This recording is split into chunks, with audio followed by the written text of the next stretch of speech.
It's like 1 a.m., something like that. I'm dehydrated. I have Coke Zero. I'm wearing some weird shoes and white socks, and we're gonna,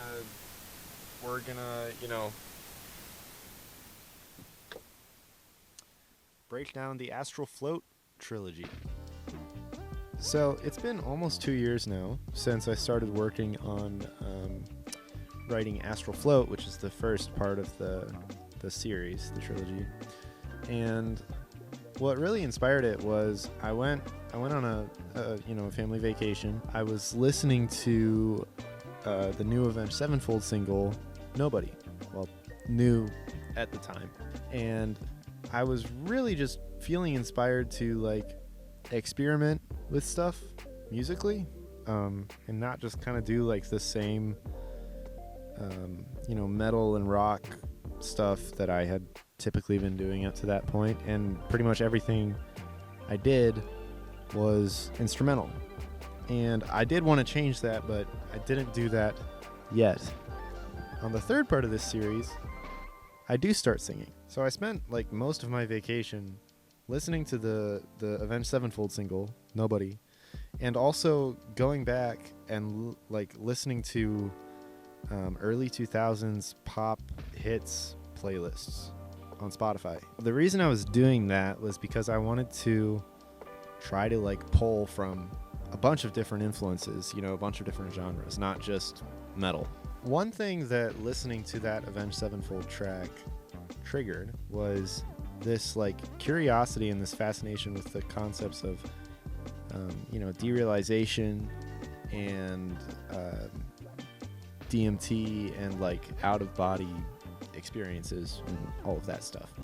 I have not tried that, just FYI, but it's really cool to me. And that is when we start to get into the storyline of Astral Float.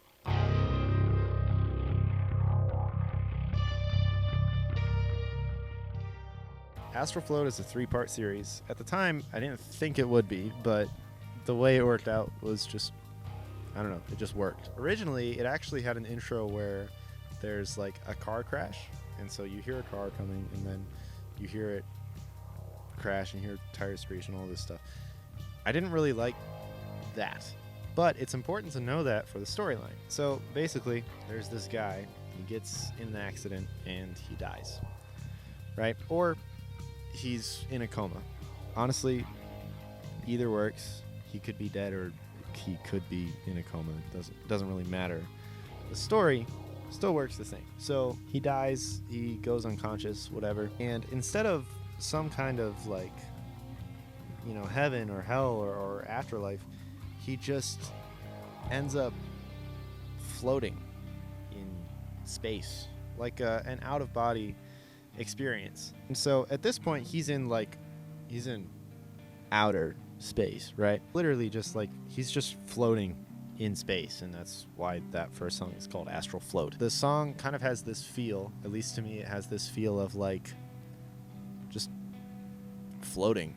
Like it's a pretty slow song, and a lot of the lines have a lot of space in them, especially in the intro. So it kind of gives that like floating, kind of suspended feeling. At least that was the intention. I don't know if I did a good job of that.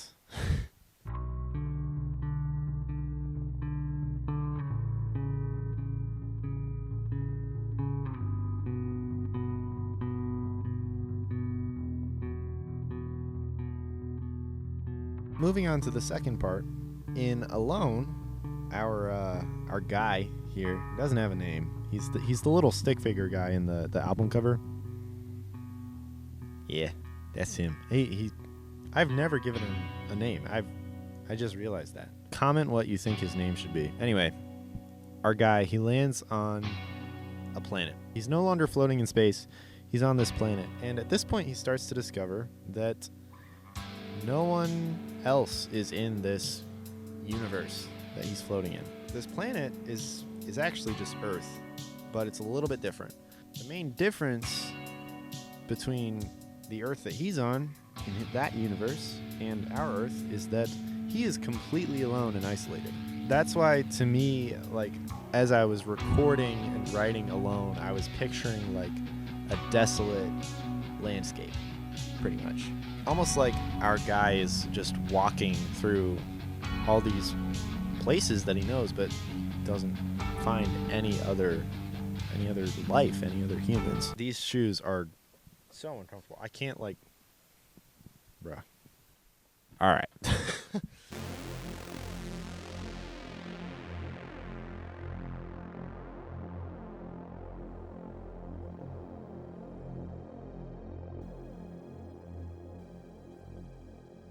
Part 3, Alone in an Astral Float. So this song, obviously being the last one, it kind of just summarizes Astral Float and Alone, and then adds a little bit more to the storyline, because this is where I start to actually add in vocals. So, it starts off, first few lyrics are about like dead space and looking around and only seeing like ether and just, floating. And then it moves on to like our guy here trying to find a way back home to his Earth, his universe, back to, the plane that he dwells in. And then in the second verse, our guy here is walking around this desolate Earth that he's found, and he's seeing all these places that like look familiar, and he's been there before, but it's different because there are no people. The places are the same, they look the same, feel the same, but there are no people. And then we get to a part where the guy is basically trying to send like a phone call or a message of some kind to his lover, who is back on, the real actual Earth, not in this dreamscape really that our guy is living in, dwelling in, floating in, walking in, doing things in. I don't know. Anyway, our trilogy ends with one final chorus. And honestly, it doesn't really resolve.